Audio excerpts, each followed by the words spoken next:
Eu gostaria de ter me preparado melhor, porque a mulher perde muita qualidade de vida se ela não se cuidar.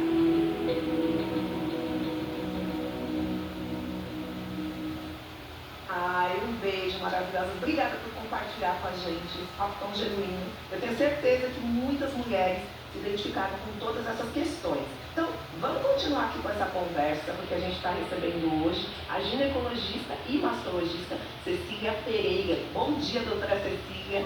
Seja bem-vinda. Vamos conversar um pouquinho, porque eu estava falando aqui com a Rita. Tem muita gente que confunde o climatério com a menopausa. Explica pra gente a diferença e também quais são os principais sintomas. O climatério, ele vai ser esse momento de transição da produção de estrogênio. Então a gente começa a diminuir essa produção de estrogênio e a gente vai ter alguns sintomas muito marcantes.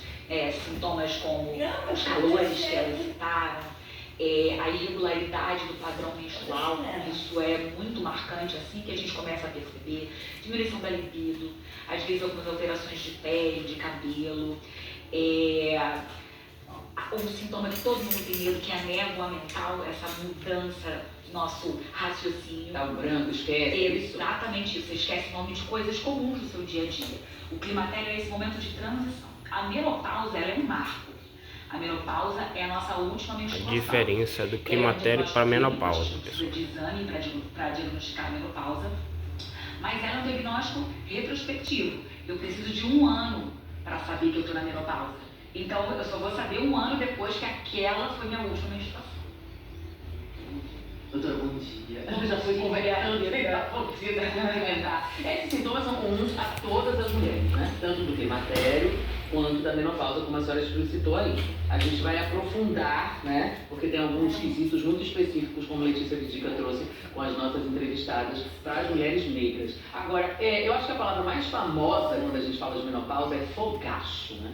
Que Mari falou ali na reportagem, esses calores que chegam de uma hora para outra. Ela disse que de 30 em 30 minutos se acordava para se abanar, né? Não conseguia dormir. E é verdade que eles são mais comuns à noite? Por que eles são mais comuns à noite?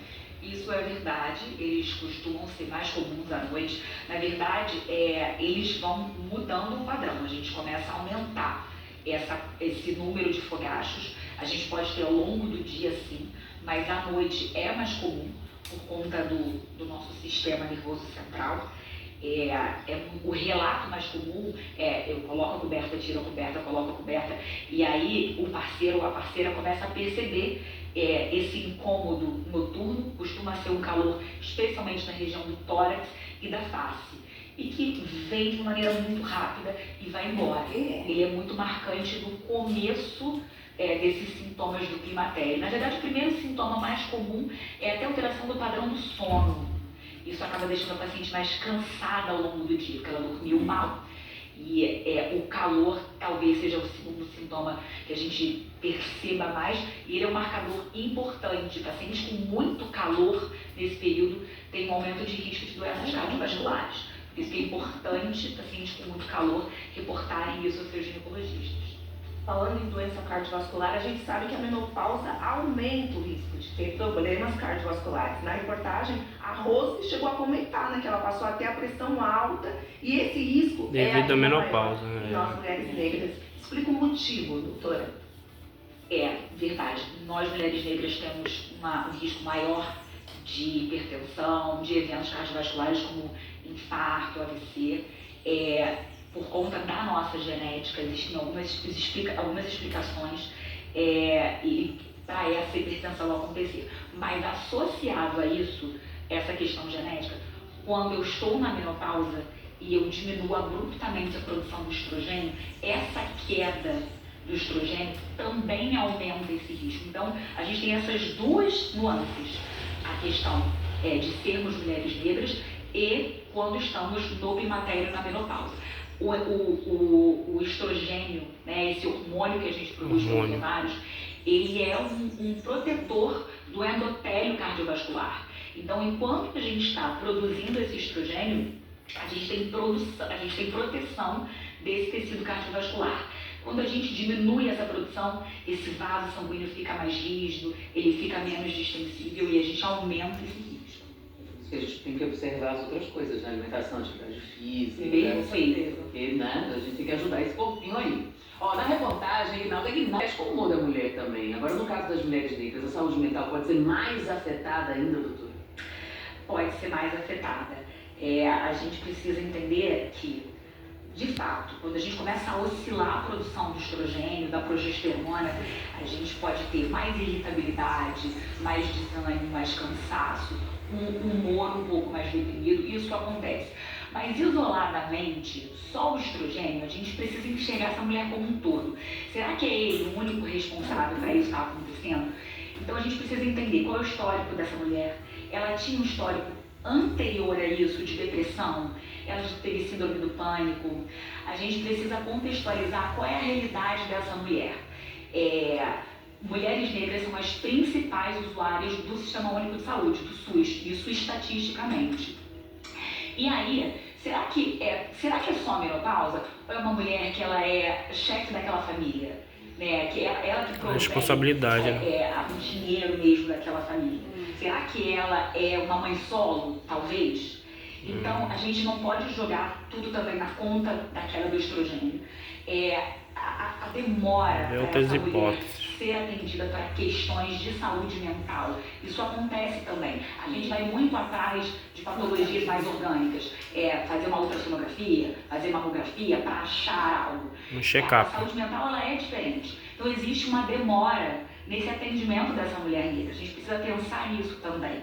Esse acesso ao sistema O acesso é muito mais difícil, né, por conta do racismo estrutural. E olha, gente, a menopausa, ela também provoca várias mudanças na pele. E a gente conversou com as dermatologistas Kathleen Conceição e Jaci Santana, da Sociedade Brasileira de Dermatologia, sobre essas mudanças na nossa pele negra. E olha o que elas disseram, que uma das principais características são o aparecimento da dermatose papulosa nigra. O que é isso? São aqueles pontinhos ou manchinhas maiores em tons de marrom, além das manchas ali nas maçãzinhas do rosto, mas, em compensação, as rugas, essas demoram mais para aparecer, porque se a gente comparar com a pele branca, a melanina da nossa pele melhor. negra, né, protege ali da radiação ultravioleta.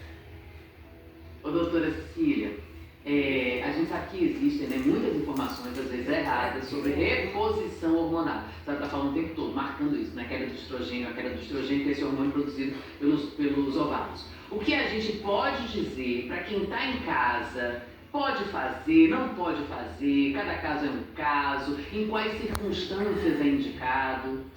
Eu digo que o estrogênio ele vai reger essa orquestra, né? Ele é importante para vários sistemas do nosso corpo. A reposição hormonal ela é bem-vinda. A gente precisa entender, colher uma boa história da paciente, sentar e conversar, entender. É uma mulher que faz atividade física, o que ela já teve de evento tromboembólico, será que ela teve uma trombose, um infarto? O histórico familiar é algo importante, mas o histórico pessoal também. Então, uma mulher que já teve câncer de mama, ela tem uma contraindicação em fazer reposição hormonal. Uma mulher com histórico familiar de câncer de ovário, se possível, se a gente tiver disposição teste genético, que hoje é algo mais próximo da gente, é algo interessante. Então a gente precisa entender se a paciente está bem indicada ou não a reposição. Porque a reposição, ela vai ajudar, ela é adjuvante, por exemplo, da proteção da massa óssea, que a gente não fala tanto porque não dá tanto sintoma, né? Ela vai ajudar a gente diminuir o risco, como a gente tem falado bastante, de doenças cardiovasculares. Ela vai ajudar na libido, ela vai ajudar nessa disposição. A reposição, ela precisa ser bem indicada, isso é o mais importante. E existem várias maneiras de fazer essa reposição. Hoje em dia, a gente tem medicações muito estudadas, com bastante publicação, muito trabalho científico. Então a gente usa hoje a reposição pela pele, a gente chama de via transdérmica, através de gel de estrogênio que a gente compra na farmácia. A gente tem os adesivos também pela pele. A gente tem a via oral, os comprimidos para reposição. Ontem foi novamente liberada a utilização dos implantes hormonais, apesar da FEBRAS, da Federação de Brasileira de Ginecologia e Obstetrícia, ainda não ter essa via como a principal recomendação. Então é isso, né? Conversa com o seu médico, Exatamente. para entender, baseado em evidência científica, qual que é o melhor para você, individualmente. Não é Tenha isso? tranquilidade. Exato. Você tem informação, busque informação, debata com seu médico, com seu parceiro, com sua parceira, com as pessoas da sua casa. Tenha tranquilidade, é mais uma fase da vida que vai ser abundante e próspera, com certeza. Amém.